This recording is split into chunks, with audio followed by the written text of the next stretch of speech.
The new Porsche Boxster S, internally called the 981, is a very beautiful car.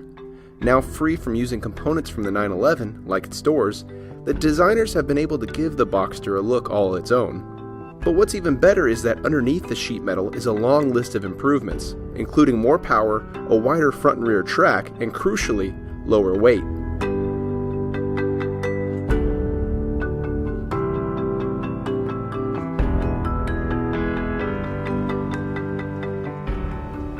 That means it's faster. We also have a 7-speed twin-clutch automatic with launch control. To activate it, we hit Sport Plus, and then you mash all the pedals. Once you see launch control light up on the dash here, you release the brake. Gets out of the hole very quick. You'll hit 60 in about 4.2 seconds. And the quarter mile at 12.7 seconds at 109.7 miles an hour. That's about 0.2 faster than the last Cayman S we tested with the PDK transmission. And for our 60-0 braking test, the Boxster took just 102 feet.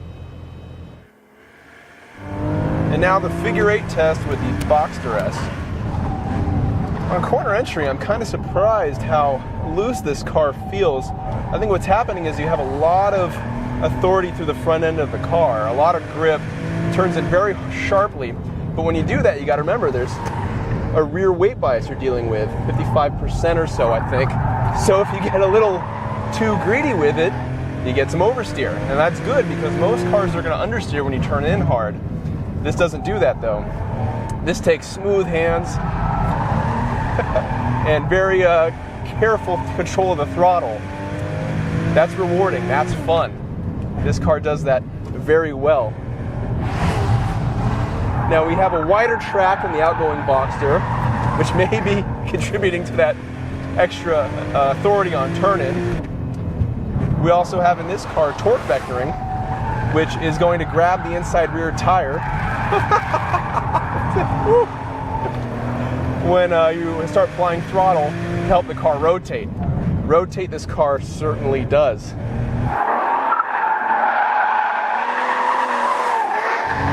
So what's happening is you get a lot of lift-off oversteer mid-corner. So you have to be really mindful of your inputs. You get too ham-fisted, you're going to start sliding everywhere. Now that's fun, but it's not fast. Fast is what we're trying to do. And our best lap around this figure 8 actually matches the old V8 R8 and the Boss Mustang Laguna Seca. This is really invigorating stuff.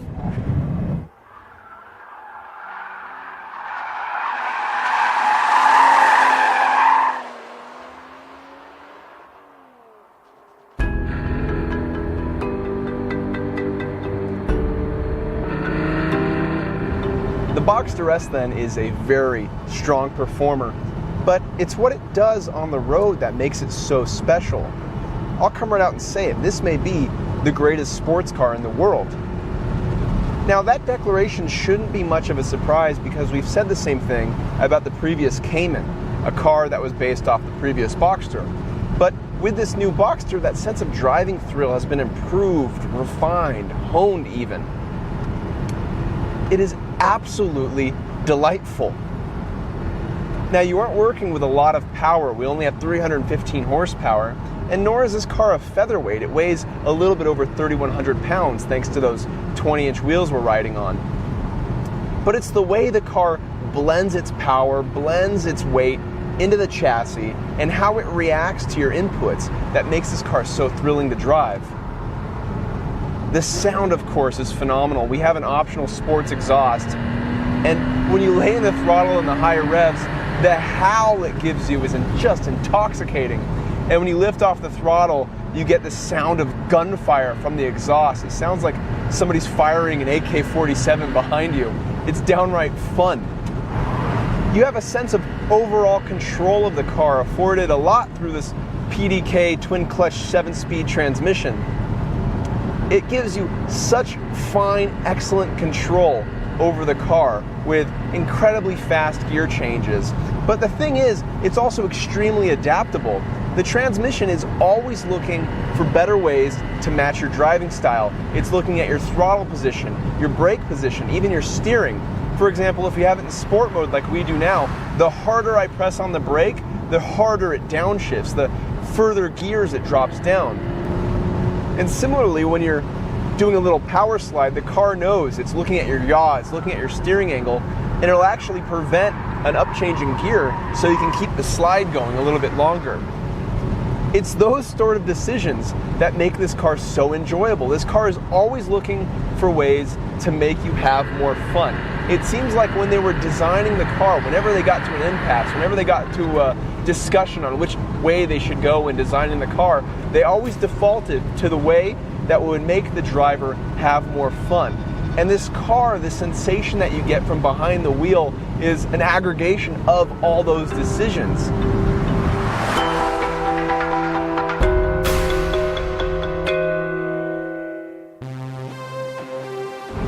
One of the more interesting things is that new Boxsters have electronically assisted power steering, and there was some worry that you might lose a bit of the feel without the hydraulic system. I can tell you though, this system is great.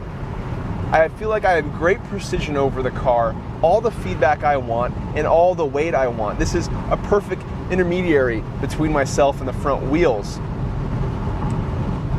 And this car, being a roadster, means you can enjoy the outside experience and the thrill of driving all that more. This roof takes around 9 seconds to open and shut. That's very, very fast, and you can do it up to about 30 miles an hour.